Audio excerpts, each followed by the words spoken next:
High friends, welcome back to my channel. আশা করি তোমরা সবাই খুব ভালো আছো। নতুন একটা ব্লগে সবাইকে স্বাগত জানাই। আর আজকে আমি ব্লগটা শুরু করছি আমার ড্রেসিং টেবিল থেকে।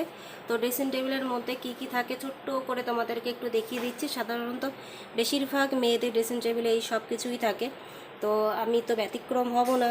তো আমারও এরকমই সব কিছুই প্রয়োজনীয় জিনিসগুলোই আমি এইখানটায় রাখি। এই পাশে নেল পালিশগুলো, এই পাশে ওই মুখে মাখার জিনিসগুলো, উপরে ঘড়ি, তারপরে একটা দুটো শোপিস আছে, এখানে চিয়া সিডের শিশি, আর একদম নিচেই সিজার বাবার দাড়ি কাটা জিনিসগুলো। এই আর আমি এখানটায় তোমাদেরকে নিয়ে আসলাম তার কারণ আমি এই সানস্ক্রিমটা ছোট্ট একটা রিভিউ দিতে চাই। সানস্ক্রিমটা বেশ ভালো, আমি অনেক দিন ধরে মাখছি, প্রায় 10 দিন হতে চললো, 10 দিন ধরে মাখছি। সানস্ক্রিমটা এমনি বেশ ভালো, কিন্তু একটু পাতলা। আর আমার যেহেতু নর্মাল স্কিনের সঙ্গে খুব সুন্দর মিশে যায়, দেওয়ার পর একটা হালকা গ্লোয়িং ব্যাপার আসে। তবে সানস্ক্রিম আমার মনে হয় যে একটু মানে গাঢ় হলেই মনে হয় বেশি ভালো হয়, এটা একটু বেশি পাতলা। এর ঘনত্বটা আরেকটু গাঢ় হলে পারে ভালো হতো, তবে এমনি ঠিক আছে, তোমরা অবশ্যই এটা নিতে পারো। আর আমি তো নিয়েছি ওয়াটারমেলনের, এছাড়াও আরও অনেকগুলো মানে ফ্রুটের আছে এটা।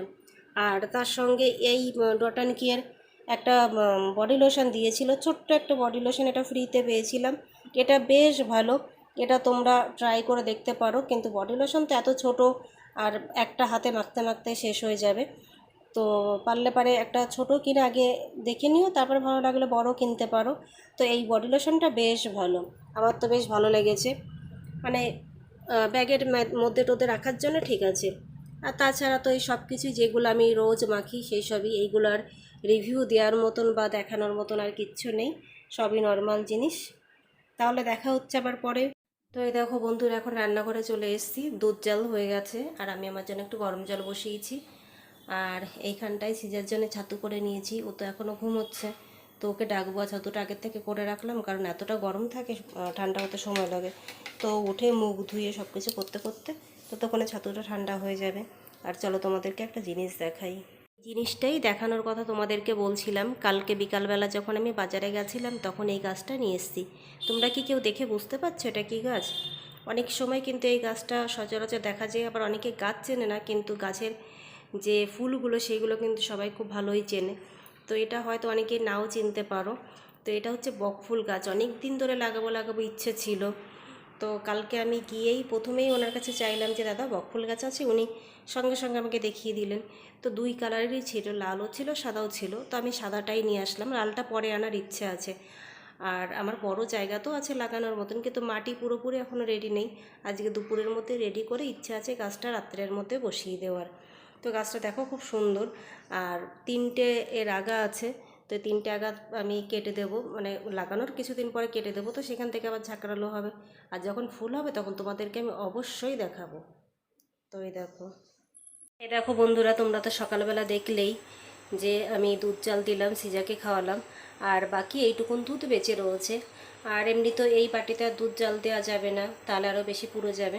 তো ভাবলাম অল্প একটু দুধ রয়েছে, তো সেটা দিয়ে একটা কাস্টার্ড আইসক্রিম করে নিই।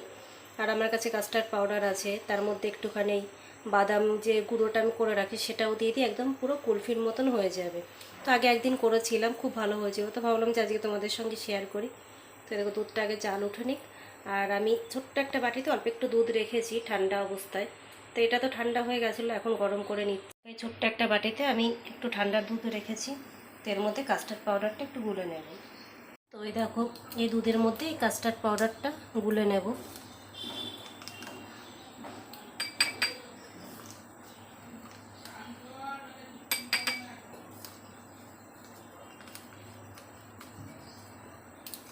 তো আমি সমান সমান করে 3 চামচ দিলাম। তো এটা দিয়ে ভালো করে একটু গুলে নিয়ে নিই। তো দুধটা যখন জাল উঠে যাবে তখন এটা দিয়ে একটু ভালো করে জাল দিয়ে নেব। তারপর ঠান্ডা হলে মিক্সিতে একটা ভালো করে ব্লেন্ড করে নেব, তাহলে একটা ক্রিমি ক্রিমি ব্যাপার আসবে। তো কোনো ক্রিম ছাড়া বা এমনি ছাড়া একটা করে দেখবে, খুব ভালো হয় খেতে। আর এই গরমে তো সবাই আইসক্রিম খেতে খুবই পছন্দ করো। দেখো কালারটাও কি সুন্দর এসছে।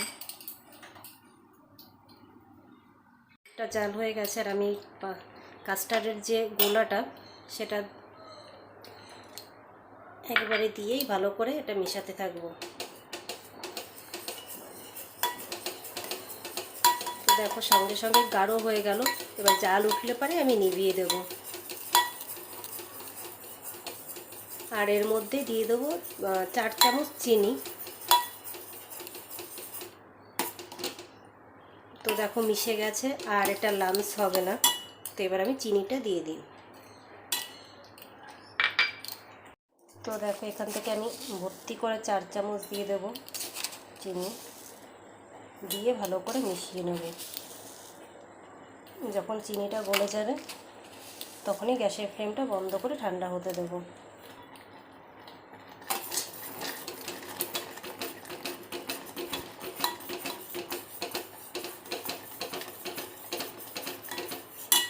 দেখো কাস্টার্ড দুধটা আমি মিক্সিং জারে ঢেলে নিয়েছি আর ঠান্ডা হয়ে গেছে। তো আমি এবার একটা মিহি পেস্ট করে, মানে দুবার ঘোরালে পারেই আবার লিকুইড হয়ে যাবে। তো তার মধ্যে বাদাম কুচি দিয়ে আবার আরেকবার ঘুরিয়ে তারপর আমি বাটিতে ঢেলে নেব।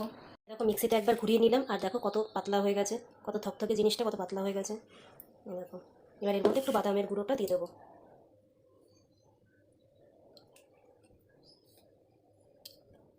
4 চামচ মতন দেবো।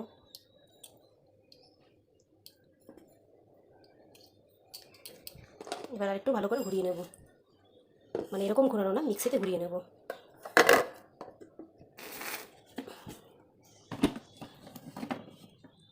তো দেখো অনেকক্ষণ আমি ঘুরিয়ে নিয়েছি। এবার আমি এই বাটিগুলোর মধ্যে ঢেলে নিচ্ছি, ঢেলে তারপর অনেকক্ষণ ফ্রিজে রেখে দেবো। একটা বাটিতে হবে, তো তোমাদের দেখানোর জন্য কোন দেখো কত ক্রিমি ব্যাপারটা এসছে। এই দেখো।